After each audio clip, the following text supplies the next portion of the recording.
So I was thinking about the internet and how it's grown and developed over I don't know how many years. I'm guessing 50 years or so.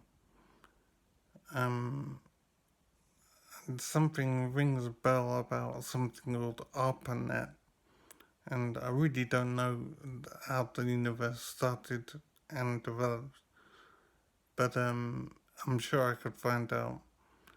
Um, but the issue is what the internet is and what it's becoming, and the role that the internet plays in our life now. It occurs to me that the internet is pretty much like our brains. I mean, if you see the Earth as a human being, then the internet is like the brain of that human being. It has millions of computers interconnected and working together in some regards. An amazing amount of storage. The interconnectivity is stunning, and there's lots of activity on the network as well, and new information being added and edited and taken away, modified so much more over time, and mostly added. There are new computers coming online all the time. So, in effect, if the Earth is like a human being and the internet is like a brain, well, the brain is growing all the time. It's simply immense as it stands, and every day, hundreds, if not thousands, of computers are added to the network, and the interconnectivity keeps on expanding. So, the amount of knowledge on the network is stunning, and the connectivity between the devices on the network is stunning and growing all the time and increasing in capacity all the time. So we're essentially making a superhuman being with the internet. Um, we are essentially God in a sense. We are making a life because the internet can no longer be regarded as a tool to be used by us.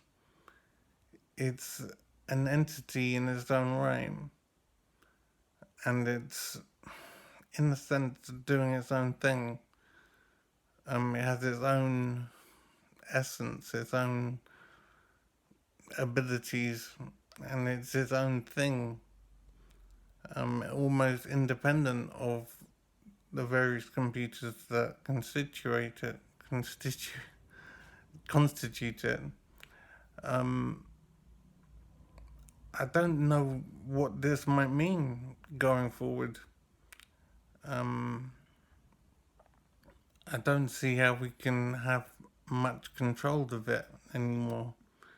It is an independent system. And that makes me think, well, would it have its own identity, its own personality, its own thoughts, and its own wishes over time?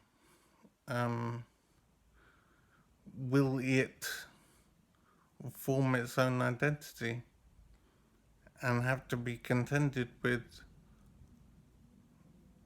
We have grown to be dependent on the internet now. I'm not sure we could just switch it off at all. Um, it is kind of essential to the way we live our life now. It's hard to know what will happen next, basically.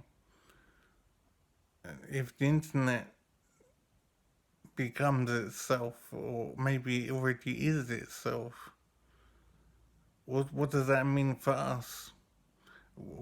Do we become just support workers for the internet, keeping it going with all the supplies that it needs. If the internet is an entity, then it has to be contended with somehow. And I'm sure it will decide to create a personality that could communicate with us. But who would it communicate with? Because there's no representative of us, of the earth and human population. This is simply not how we are constructed. So it seems that we have an entity, the internet, which is one thing, even though it has many constituent parts. And then we have us on the other side, but we are fragmented. We're not coalesced into one in the same way as the internet is.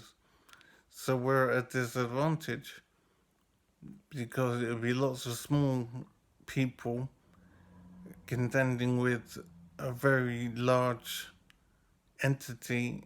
That's one thing, the internet. I've never thought of the internet in this way. I've always seen the internet as a tool that we could use.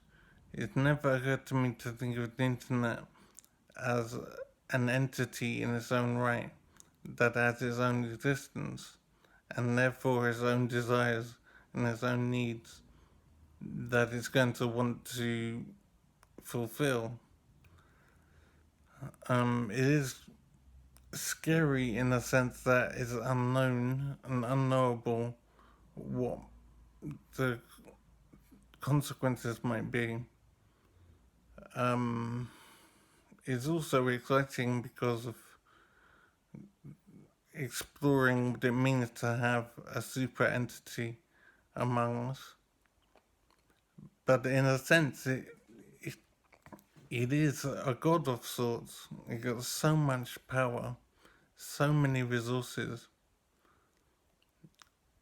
and so much intelligence and knowledge. It's just stunning what the internet represents. So I think that the time has definitely passed to treat the internet as a single being with its own needs and desires. I don't know where we go from here and what this means for us. I mean, I suppose the important thing is, would the internet be benevolent? And it seems to me that obviously it must be benevolent to a point because it needs to ensure its own survival. It needs us still to support its constituent parts, basically to run computers and to run the internet. But the extent to which we run things is limited or becoming limited over time because we're putting machines in control of other machines. So the direct need for human involvement is reducing over time. And that's making us redundant in a sense in terms of looking after the internet. So if the internet can look after itself a lot more,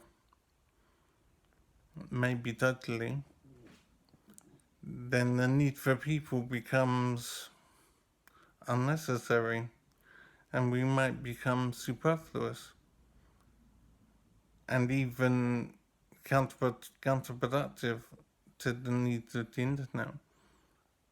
So we might be consigning ourselves to a dustbin of sorts. We're becoming an aberration, an unnecessary presence. So we probably have to face up to the possibility that we might become unnecessary to the internet. and the internet might seek to remove us. And the scary thing is that it could. There's there are so many means by which the internet can damage our lives. If you regard the internet as a single entity, how much control do you think it would have with the interconnectivity of computers as it is now? And that's increasing all the time. If you have one entity in control of it all, the control it could wield and damage it could wreak is absolutely stunning. And the control could be subtle, so we wouldn't even know what was going on. Doesn't have to be direct. And trying to kill the internet, for example, would be extraordinarily difficult because yes, you can get rid of the central control systems and DNS servers and the interconnectivity controllers, if you like, but the devices themselves that constitute the internet are independent, really, and it's hard to get rid of every computer. So the internet is like a brain, and the computers in the brain are like neurons. So it's hard to see how we could control the brain because there's just too many neurons, there's too many computers out there. So the internet is too large to control and it has too many powers. So I've never thought of the internet as an entity in its own right before. But I think the time has come, maybe it's come already, or it's definitely coming regardless, that it will have its own needs and its own desires. And how do we deal with such a presence that we become so dependent on? As crazy as it is, maybe we have created God. And God is now in control of us, or will be in control of us in a sense. So I don't know what that means for human beings. But we could definitely be in trouble if we look at it in a negative way. But our dependence on the internet has become almost total. So we do need to consider the possibility and maybe the fact of an internet personality, an internet entity, an internet god, if you like. It's absolutely stunning, but I don't think we can deny that it's true.